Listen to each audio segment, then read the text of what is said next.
عزت و وقار کی مسند پر براجمان خوش نصیب خوش بخت پیارے نبی کے پیارے امتیوں، سورہ بقرہ کی چند ایک آیات تلاوت کرنے کا شرف حاصل کیا۔ ارشاد فرمایا یا ایھا الذین آمنوا کتب علیکم الصیام، اے ایمان والو تم پہ ماہ صیام ماہ رمضان کے روزے فرض ہیں، کما کتب علی الذین من قبلکم،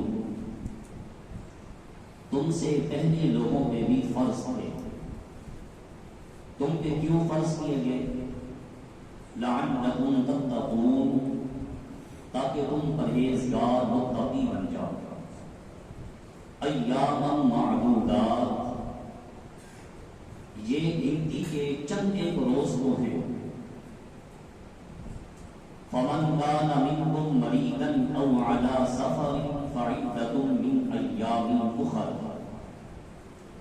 ان ایام میں تم میں سے اگر کوئی بیمار ہو جائے، کوئی مسافر بن جائے تو اس کے لیے اجازت ہے جتنے روزے چھوٹے اور دنوں میں گنتی پوری کر لے. وَعَلَى الَّذِينَ يُطِيقُونَهُ فِدْيَةٌ طَعَامُ مِسْكِينٍ. ہاں ایسا مریض جس کی صحت یابی کی کوئی گنجائش نہیں، کوئی توقع نہیں کہ یہ صحت یاب ہو جائے گا، فَمَنْ تَطَوَّعَ خَيْرًا فَهُوَ خَيْرٌ لَهُ. اسے چاہیے کہ وہ اپنے روزوں کے بدلہ میں فدیہ ادا کر دے. ہاں اگر روزے رکھ لے تو اس کے لیے خیر لہ بہتر ہے. وَأَن تَصُومُوا خَيْرٌ لَكُمْ إِن كُنتُمْ تَعْلَمُونَ. ہاں بیماری کی حالت میں، سفر کی حالت میں اگر روزہ رکھ لو تمہارے لیے بہتر ہے اگر تم جانو. پہلے ہمیں رخصت دی کہ سفر کی حالت میں مریض ہو تو روزہ نہ رکھو، کسی اور دن میں رکھ لو، گنتی پوری کرنی ہے. پھر آخر میں اس آیت میں فرمایا کہ اگر تم روزہ رکھ لو تمہارے لیے بہتر ہے اگر تم جانو. یہ قرآن مجید کی آیات کا مختصر سا ترجمہ آپ نے سماعت کیا. نبی رحمت صلی اللہ علیہ وسلم کا یہ معمول تھا. آپ علیہ السلام ماہ رمضان سے ایک دن پہلے 29 شعبان کو مسجد نبوی میں صحابہ کو جمع فرماتے اور ماہ رمضان کے استقبال میں ایک عظیم خطبہ ارشاد فرماتے. نبی رحمت صلی اللہ علیہ وسلم ماہ رمضان کی آمد سے ایک دن قبل مسجد نبوی میں ایک جلسہ منعقد کرتے جس کا عنوان ہوتا، ٹائٹل ہوتا عظمت رمضان، استقبال رمضان. کانفرنس منعقد ہوتی جس کا عنوان یہ ہوتا فضیلت رمضان. میرے آقا علیہ السلام ماہ رمضان سے ایک دن قبل یہ جلسہ منعقد فرما کے امت کو سبق یہ دینا چاہتے ہیں کہ اے میری امت، تمہارے پیغمبر علیہ السلام اس کا استقبال کر رہے ہیں. جس کا استقبال پیارے آقا کریں وہ چیز کوئی عام چیز نہیں ہوا. رسول اللہ نے اس کے استقبال میں خطبہ ارشاد فرما کر اس بات کا ثبوت دیا ماہ رمضان بہت عظمتوں والا، عزتوں والا، شانوں والا، برکتوں والا مہینہ. حضرت علی رضی اللہ تعالی عنہ بیان فرماتے ہیں رمضان المبارک کا مہینہ ملنا اس بات کی دلیل ہے کہ اللہ تعالیٰ اپنے محبوب کی امت کو معاف کرنا چاہتا ہے. یہ کس کا قول ہے؟ انا مدینۃ العلم وعلی بابھا، جس کے بارے میں میرے آقا کی زبان جنبش کروائے. علی تیرے پاس اتنا علم ہے. مثال دے کے سمجھایا میرے آقا نے کہ اے علی شیر خدا، اگر میں علم کا شہر ہوں تو میرا علی اس شہر کا دروازہ ہے. فرمایا کہ اللہ رب العالمین نے ماہ رمضان دے کر مصطفیٰ کی امت کو بخشنے کا ثبوت دیا. اگر امت کو بخشنا مقصود نہ ہوتا ماہ رمضان کے روزے اللہ نہ دیتا. یہ حضرت علی شیر خدا فرماتے ہیں. اور حضور علیہ السلام کے علماء، امت کے علماء حق نے تو امت کے سامنے علم و حکمت کے موتی بکھیر کے رکھ دیے.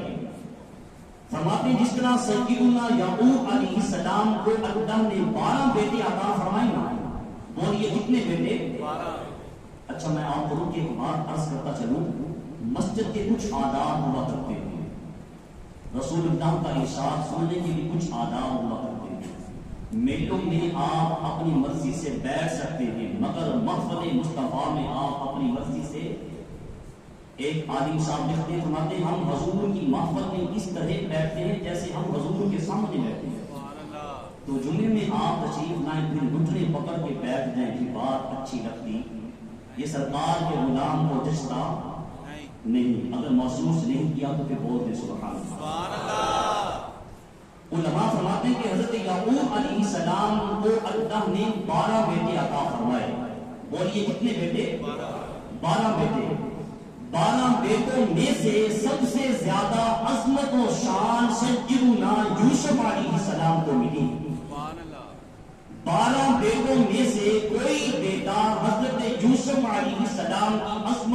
شان کو نہیں پہنچ سکتا. فرمایا جس طرح 12 بیٹوں میں سے کوئی بیٹا یوسف علیہ السلام کی شان کو نہیں پہنچ سکتا نا، اسی طرح 12 مہینوں میں سے کوئی مہینہ ماہ رمضان کی عظمت کو نہیں پہنچ سکتا.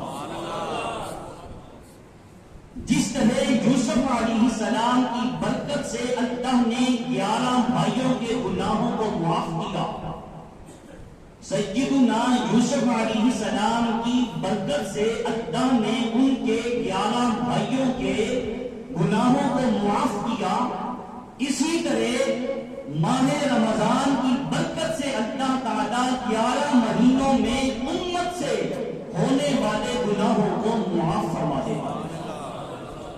ایسی عظمتوں والا شانوں والا ماہ مبارک اللہ مجھے اور آپ کو عطا فرما رہا ہے. میرے رسول نے ماہ رمضان کے استقبال میں جو خطبہ کہا نا، ارشاد فرمایا، کہا یا ایھا الناس قد اذلکم شہر عظیم مبارک. اے لوگو، تم پر ایک ایسا عظمتوں والا ماہ مبارک آ رہا ہے، بلکہ اللہ کی رحمت کو لے کے تم پہ چھا رہا ہے. اور میرے آقا علیہ السلام نے فرمایا، لوگوں تم میں سے جو بندہ سحری کے وقت بستر سے اٹھتا ہے اللہ کی رضا کے لیے، روزہ رکھنے کے لیے، جو بندہ سحری کے وقت اٹھتا ہے، میرے آقا فرماتے ہیں وہ اپنے بستر پہ بیٹھتا ہے، اپنی آنکھوں کو صحیح کرتا ہے، بستر پکار کے اللہ کی بارگاہ میں کہتا ہے، باری تعالیٰ تیری رضا کے لیے اس نے مجھے چھوڑا، تو اس کے لیے جنت میں بستر لگا دے. اور میرے آقا فرماتے ہیں جب وہ جوتی پہن کے دسترخوان کی طرف چلتا ہے، جتنے قدم اٹھتے ہیں وہ قدم پکار کے اللہ کی بارگاہ میں کہتے ہیں، رب ذوالجلال تیری رضا کے لیے چل کے جا رہا ہے، اب اس کے لیے جنت کے راستے سجا دے، اسے صراط مستقیم پہ چلا دے. اور میرے آقا کی عظمت پہ قربان جائے، میرا نبی بھی میرا نبی ہے، میرے نبی کی عظمت کے کیا کہنے. فرماتے ہیں جب یہ روزہ دار دسترخوان پہ آتا ہے، روٹی کا لقمہ توڑ کے منہ میں ڈال کے چباتا ہے، وہ پیٹ میں اترتا ہے، لقمہ پکار کے کہتا ہے، رب ذوالجلال اس کے بدن پہ جہنم کی آگ کو حرام فرما دے. اب اس کے بدن کو حرام چیزوں سے محفوظ فرما، اور باری تعالیٰ اس کے جسم کو گناہوں سے بچا لے. میرے آقا فرماتے ہیں جب یہ نماز کے لیے وضو بناتا ہے، پانی سے جب ہاتھ دھوتا ہے، وہ قطرے جب گرتے ہیں، وہ قطرے اللہ کی بارگاہ میں پکار کے التجا کرتے ہیں، اے رب ذوالجلال یہ تیری رضا کے لیے، تیری خوشنودی کے لیے اپنے ہاتھوں کو دھو رہا ہے. اے میرے مالک، ظاہراً اس کے ہاتھوں کو دھونا میرا کام ہے، اس کے دل کو دھونا میرا کام ہے، اس کے چہرے کو دھونا میرا کام ہے، اس کے بدن کو دھونا میرا کام ہے. رب ذوالجلال اس کے دل کو گناہوں سے پاک کر دینا. بولیے کس کا کام ہے؟ سارے بولیے کس کا کام ہے؟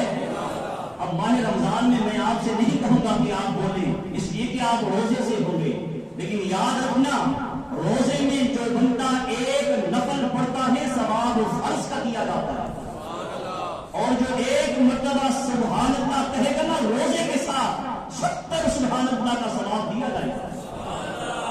اور جو ایک فرض پڑے گا میرے آقا فرماتے ہیں اللہ اسے 70 فرضوں کا ثواب عطا فرما دے گا.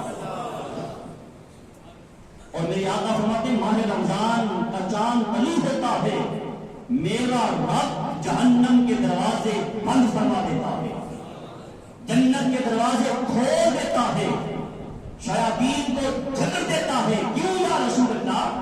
تاکہ یہ شیاطین میری امت کے لوگوں کو گمراہ نہ کریں. پتہ یہ چلا شیاطین ماہ رمضان میں قید ہو جاتے ہیں تاکہ امت کو گمراہ نہ کر سکیں. اچھا جو ماہ رمضان میں پھر بھی لوگوں کو گمراہ کرتے، ناپ توڑ میں کمی کرتے ہیں، فریب سے دھوکے سے باز نہیں آتے، اشیاء کے نرخ بڑھا دیتے ہیں۔ جو غیر رمضان میں چیز تھی 5 کی، ماہ رمضان آیا تو اس کی برکت سے انہوں نے کر دی، اب تو ہم 10 نہیں کہہ سکتے، اب تو رات کچھ اور صبح کچھ ہوتا ہے۔ یہ ماہ رمضان میں اگر جو بندہ یہ کہے، یہ کام کرے، میرے مصطفیٰ کہیں، شیطان جگڑا جاتا ہے، اور جو یہ کام کرے، پھر پتہ یہ چلا اگر آپ ناراض نہ ہو تو یہ تو پھر شیاطین کا بھی سردار نکلنا، جو ان کاموں سے باز نہیں آتا، تو میرے آقا علیہ الصلوۃ والسلام کے غلاموں معمول بنا دیں۔ یہ تھوڑے سے جذبات کے ساتھ باتیں کر کے میں نے آپ کو بیدار رکھا، اب توجہ سے میری باتوں کو سنیں۔ ماہ رمضان میں آپ معمول بنا لیں کہ ہم نے رمضان کو کیسے گزارنا ہے۔ ماہ رمضان میں اپنی عبادت کا شیڈول بنائیں، چھوڑ دیں ٹی وی کو دیکھنا، بس یہ آپ آج نیت کر لیں کہ ماہ رمضان میں ہم ٹیلی ویژن نہیں دیکھیں گے۔ چلو دیکھنا انشاءاللہ تو بول دینا، ٹیلی ویژن نہیں دیکھیں گے، اخبار نہیں پڑھیں گے، چوکوں میں کھڑے ہو کے تجزیے نہیں کریں گے۔ یار کل شام جو چوک میں کھڑے ہو کے ہم نے تجزیے کیے تھے، کتنے لوگوں کی زندگی بنی، کتنے لوگوں کو ہم نے سدھار دیا۔ چھوڑ دیں معاملات کو، بس ماہ رمضان آ رہا ہے، اپنے آپ کو اللہ کی بارگاہ میں لے آئیں، اللہ کو راضی کریں، اپنی عبادت کا شیڈول بنا لیں، بے جا موبائل کا استعمال نہیں کریں گے۔ چھوڑ دیں یہ معاملات، میرا رب تمہیں بخشنا چاہتا ہے۔ اگر بندہ بخشش کی کوشش ہی نہ کرے تو پھر اللہ کی رحمت میں تو کمی نہیں ہے نا۔ بندے کی اپنی ہٹ دھرمی ہو سکتی ہے، میرا رب تو ماہ رمضان میں اپنی رحمت کی چادریں بچھا کے رکھتا ہے، بکھار کے رکھی ہوئی ہیں۔ میرا رسول فرماتا ہے، بولیے صلی اللہ علیہ وسلم، فرمایا ماہ رمضان کو اللہ کی عبادت میں گزارو۔ روح البیان علامہ حقی نے لکھا، حوالے کا ذمہ دار ہوں، آپ فرماتے ہیں کہ سیدہ عائشہ صدیقہ رضی اللہ تعالی عنہا بیان فرماتی ہیں، نبی کریم علیہ الصلوۃ والسلام تہجد کی نماز کے لیے اٹھے اور چلے گئے۔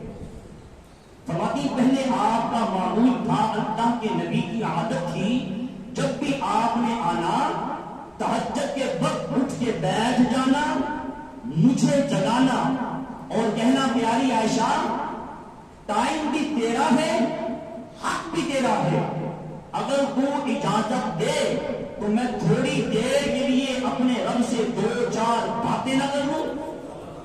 نہ ڈھیلی سبحان اللہ روزے میں چلے گی، اب نہیں چلے گی۔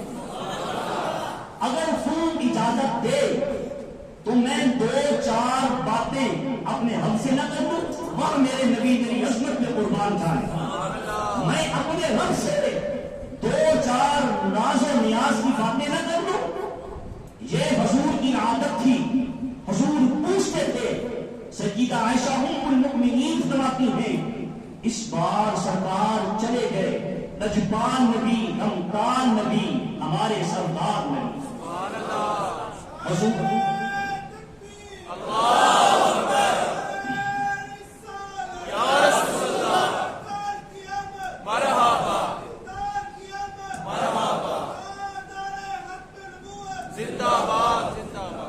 جو نہیں بولے وہ بھی بولے، ماہ رمضان کی آمد، ماہ سیام کی آمد۔ ہاں یہ میرے سرکار کی سنت ہے، 29 شعبان کو، جیسے میں نے ابتدا میں عرض کی، سرکار 29 شعبان کی شب ماہ رمضان سے 1 دن قبل، جس طرح آج آپ مسجد میں ہیں نا، اسی طرح مسجد نبوی کا صحن ہوا کرتا تھا۔ صحابہ میں سیدنا صدیق اکبر کا نورانی چہرہ ہوا کرتا تھا، فاروق اعظم کا مخڑا ہوا کرتا تھا، اور سرکار کی اللیل زلفیں ہوا کرتی تھی، بدوہا والا چہرہ ہوا کرتا تھا۔ میرا نبی سامنے بیٹھ کے صحابہ سے کہتا تھا، صحابہ استقبال رمضان، فضیلت رمضان اور عظمت رمضان پہ ہم نے یہ جلسہ، یہ کانفرنس منعقد کی ہے، اللہ تمہیں عظمتوں والا رحمتوں والا ماہ سیام دے رہا ہے۔ سیدہ عائشہ صدیقہ رضی اللہ تعالی عنہا بیان فرماتی ہے، روح البیان علامہ حقی نے لکھا، سرکار اٹھے، مجھے جگایا نہیں، چلے گئے۔ اور فرماتی میں اٹھی، میں نے دیکھا کہ سرکار نے خلاف عادت خلاف معمول مجھے اٹھایا نہیں، اجازت طلب فرمائی نہیں، سرکار خود مختار تھے، لیکن عادت جو تھی آج بلا پوچھے چلے گئے، بتایا بھی نہیں، کدھر گئے؟ سیدہ عائشہ صدیقہ رضی اللہ تعالی عنہا ہماری ماں اماں جان آپ فرماتی کہ میں نے تلاش کیا، میں نے دیکھا جنت البقیع کی سائڈ ہے، سرکار نے سر سجدے میں رکھا ہوا، حضور کا سر سجدے میں تھے، سرکار کے اس سجدے کی برکت سے اللہ ہمیں 5 وقت یہ سر اپنی بارگاہ میں رکھنے کی توفیق عطا فرمائے۔ سرکار مدینہ صلی اللہ علیہ وسلم کا سر سجدے میں ہے، حضور اللہ سے عرض و نیاز کی باتیں فرما رہے ہیں، راز و نیاز کی گفتگو ہو رہی ہے۔ سیدہ عائشہ صدیقہ رضی اللہ تعالی عنہا فرماتی ہیں میں قریب جا کے کھڑی ہو گئی، میں نے سنا، میں نے دیکھا امام الانبیاء اپنے رب کے ساتھ باتیں کر رہے ہیں، اپنے رب کے ساتھ کلام کر رہے ہیں۔ تو کسی شاعر نے کیا خوب کہا، وڈیاں مہراں والیا سائیاں، وڈیاں مہراں والیا سائیاں کے رب غریب نوازا، اپنے فضل و کرم تھی کھولی اپنی رحمت کا دروازہ، رحمت کا می پا خدایا، بولیے آمین، رحمت کا می پا خدایا، باغ سکا کر ہریا، بوٹا آس امید میری دا، بوٹا آس امید میری دا، کر دے میوے بھریا۔ سرکار اللہ سے راز و نیاز کی باتوں میں مگن تھے، میں اللہ کے نبی کے پاس کھڑی ہو گئی، سرکار نے بہت لمبا سجدہ فرمایا، سجدے میں اللہ سے کلام فرما رہے ہیں، میرے قدموں کی آہٹ کو سن کر سرکار نے پوچھا، اللہ کے نبی نے پوچھا کون ہو؟ سرکار کو کیا پتا نہیں تھا کون آیا ہے؟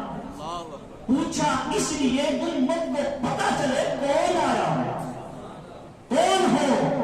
عرض کی یا رسول اللہ آپ کی عائشہ آئی ہے رضی اللہ تعالیٰ عنہ، آپ کی عائشہ آئی ہے۔ سرکار نے کہا کون عائشہ؟ عرض کی آقا آپ کی زوجہ۔ سرکار نے فرمایا کون زوجہ؟ زوجہ کیا ہوتا ہے؟ کہا ابو بکر کی بیٹی آئی ہے۔ کہا کون ابو بکر؟ سیدہ عائشہ کہتی ہے لوگوں میرا جسم کانپ گیا، میں بھاگتی ہوئی واپس پلٹی، جب میں گھر آ گئی کچھ دیر کے بعد سرکار بھی آ گئے، میرا چہرہ غمگین دیکھا، مجھے پوچھا عائشہ کیوں پریشان ہو؟ میں نے عرض کی یا رسول اللہ آج وہ ہوا جو پہلے کبھی نہیں ہوا۔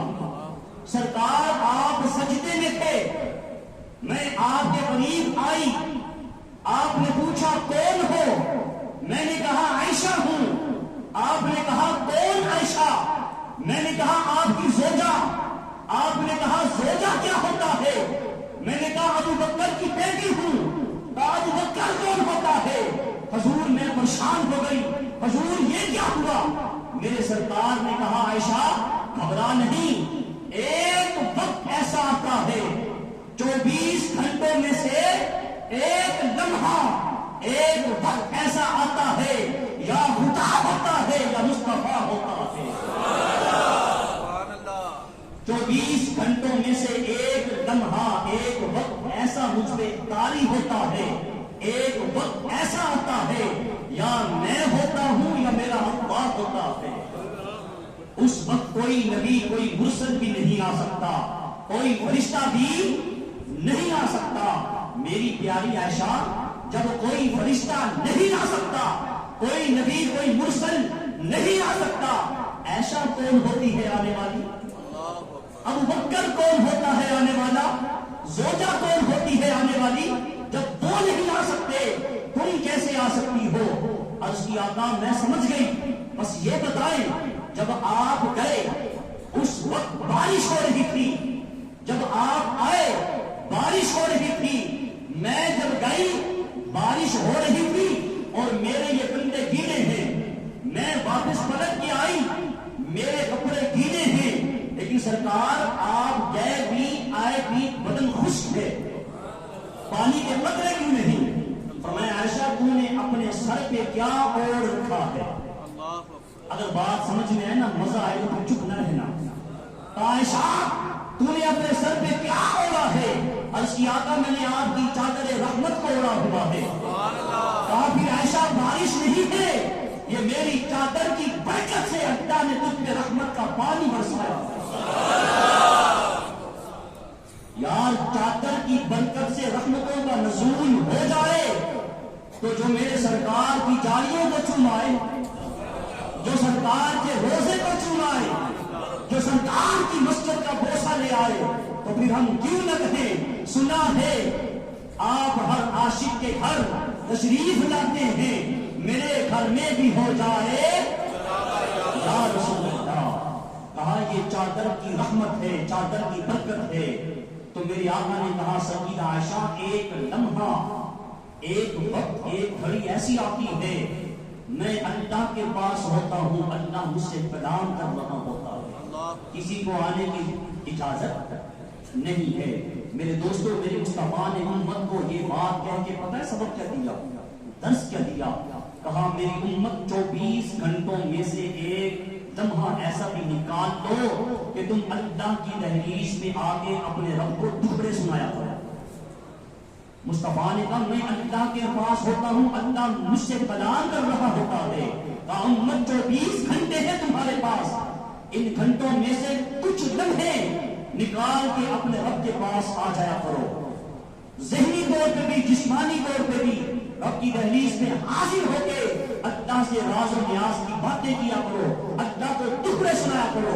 اگر تم دنیا داروں کو ٹکڑے سنا گے نا ذلیل و رسوا ہو جاؤ گے، اس لیے کہ دنیا دار ظاہراً تمہاری بات کو سن کے تمہارا ساتھ دے گا، لیکن تم دروازے سے باہر نکلے گے نا تو وہ کہے گا کسی کو مانگنے کی عادت ہے، اس نے تو پیشہ بنا رکھا ہے، محنت کرتا نہیں مانگنے آ جاتا ہے.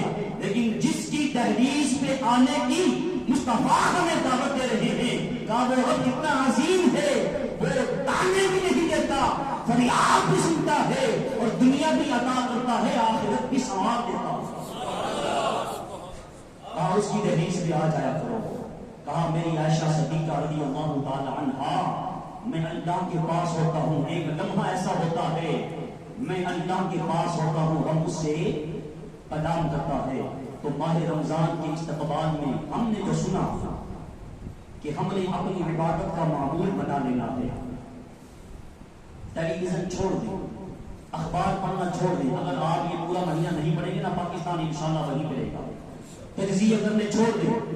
کب سے تجزیہ کرتے آ رہے ہیں، کتنی امت کو سنبھالا، کتنے لوگ ہماری اس تجزیے کی وجہ سے سمجھ گئے نہیں سمجھے.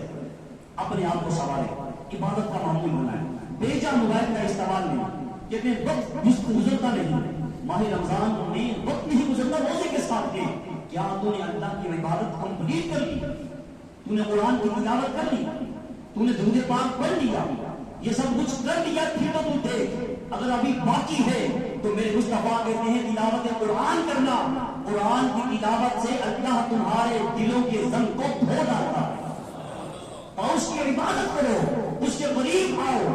جب تم اس کی عبادت کرتے ہو اللہ عبادت سے قدرت بھی عطا کرتا ہے، اللہ عبادت سے روحانیت بھی عطا کرتا ہے. لیکن شرط یہ ہے اس کے پاس آنا پڑے گا. میرے مصطفیٰ نے فرمایا صلی اللہ علیہ وسلم الصوم لی وانا اجزی بہ. کہا میرے رب کا ارشاد ہے الصوم لی وانا اجزا بہ وانا اجزی بہ. کہا روزہ اللہ کے لیے ہے اور اللہ بندے کے لیے. کہا روزہ میرے لیے ہے، رب کہتا ہے الصوم لی، روزہ میرے لیے ہے، اس کی جزا میں اللہ ہوں، اس کی جزا میں اللہ ہوں. سلطان محمود غزنوی جا رہا تھا اور یہ ایسا میرے مصطفیٰ کا نوکر تھا، رات کو اس وقت تک یہ سوتا نہیں تھا جب تک 900 بار مصطفیٰ پہ درود پاک نہیں پڑھ لیتا تھا. اس کے پاس ہیرے جواہرات تھے، اس نے بکھیر دیے. ہیرے جواہرات اس نے بکھیرے. وزراء سے کہا اس کو اٹھا لو، اشرفیاں لے لو. وزیرہ نے لائیاں پٹھیاں چھلانگا، وہ اٹھانے لگے. اچانک اس نے پلٹ کے دیکھا ایاز سلطان کے پیچھے پیچھے آ رہا ہے. اس نے کہا ایاز تجھے ہیرے جواہرات نہیں چاہیے, تجھے اشرفیوں کی ضرورت نہیں, تجھے پیسے نہیں چاہیے. اس نے کہا علی جان جن کو چاہیے اشرفیاں وہ اشرفیوں کے پیچھے دوڑ رہے ہیں, جن کو چاہیے جواہرات اور اس کے پیچھے دوڑ رہے ہیں. جو دوڑیں گے اشرفیوں کے پیچھے ان کے ہاتھ آئیں گی اشرفیاں, جو دوڑیں گے ہیرے جواہرات کے پیچھے ان کے ہاتھ آئیں گے ہیرے جواہرات. میں تیرے پیچھے دوڑ رہا ہوں, میرے ہاتھ سلطان آ جائے, اور جس کے ہاتھ سلطان آ جائے گا ہیرے بھی اس کے جواہرات بھی بولیے اس کے, تاج و تخت بھی بادشاہی بھی اس کی. میرے رسول نے کہا الصوم لی وانا اجزا بھی, روزہ اللہ کے لیے ہے اور جس کے لیے ہے اللہ کہتا ہے میں اس بندے کا ہوں جس کے لیے روزہ رکھا. جب خدا اس کا ہو جائے گا تو پھر خدا خود بندے سے پوچھے گا بتا تیری رضا کیا ہے. اقبال نے کہا تھا خودی کو کر بلند کتنا, ہر تقدیر سے پہلے خدا خود بندے سے پوچھے بتا تیری رضا کیا ہے. کہا جب خدا تیرا ہو جائے گا پھر مال بھی تیرا ہو جائے گا, دولت بھی تیری ہو جائے گی, یہ دنیا بھی تیری ہو جائے گی, تاج و تخت بھی تیرا ہو جائے گا. لیکن شرط کیا ہے, اپنے آپ کو حق کی دہلیز پہ لیا. ماہ رمضان کو بہترین انداز میں گزارنا ہے, اللہ کی عبادت میں مشغول. یار پورا سال ہم نے کمایا, 11 مہینے اپنی مرضی سے گزار رہی ہے نا, بس یہ آپ عہد کر لیں ماہ رمضان اللہ کی مرضی سے گزارنا ہے. کس کی مرضی سے؟ اللہ کی. چلو تھوڑے تھوڑے بول رہے ہو, جنہیں نہیں بول رہے کسی نیت کرو نا, تو پھر میرا رب دینا جائے. کوشش کرنا میرا کام ہے, تقدیر بدلنا کس کا کام؟ ہمارا کام ہے کوشش کرنا. اس کی دہلیز پہ آپ آ چکے ہیں اور محبوب کی محفل کو محبوب سجاتے ہیں, آتے ہیں وہی جنہیں یہ آپ خود تو آئے نہیں, یہ آپ بلائے ہوئے ہو. اور ہماری مسجد سے ٹائم مجھے اجازت نہیں دیتا, ہماری اس مسجد سے الحمدللہ ایک نمازی ماہ رمضان میں مدینہ پاک کا مہمان بن رہا ہے. وہ کہتا ہے میں جہاں بھی ہوں جمعہ ادھر آ کے پڑھتا ہوں, بس وہ بیٹھا سن رہا ہے. میں اسے ایک عرضی پیش کرتا ہوں آپ کی طرف سے بھی اپنی طرف سے بھی. وہ خود بھی جا رہا ہے, بیوی بچے بھی لے کے جا رہا ہے, اور سب سے بڑا اس کا عہدہ کہ اپنی ماں کو بھی ساتھ لے کے جا رہا ہے, جس کے قدموں کے نیچے میرے رسول نے جنت کو کھینچ کے بچھا دیا. حج پہ جانا, عمرے پہ جانا بڑی شہادت کی بات ہے, لیکن ماں کو ساتھ لے کے جانا اس سے بھی بڑی شہادت کی بات ہے. اچھا بولے آمین. اللہ مجھے آپ کو اپنی ماں کے ساتھ وہاں جانا نصیب کرنا. جن کے ماں باپ دنیا سے چلے گئے ان کی محبتیں تو اولاد کے دل میں آباد ہیں, انہیں محبتوں کو ساتھ دے کے ہم وہاں جائیں انشاءاللہ. مصطفیٰ محسن بھائی آپ ہماری آواز کو سن رہے ہیں, جب آپ وہاں جائیں نا سرکار کی بارگاہ میں حاضر ہوں, یہ خیر البشر کے نمازیوں کی عرضی وہاں دے کے آپ نے یوں کہنا ہے خوش روی اچھی لگی نا سروری اچھی لگی, خوش روی اچھی لگی نا سروری اچھی لگی, ہم فقیروں کو مدینے کی گلی اچھی لگی, ہم نہ جائیں گے کہیں بھی در کبھی کا چھوڑ کر, ہم کو قرب مصطفیٰ کی نوکری اچھی لگی. اللہ میرا اور آپ کا ہم ناصر ہو, ہمارا علینا ان البلاغ سنت ادا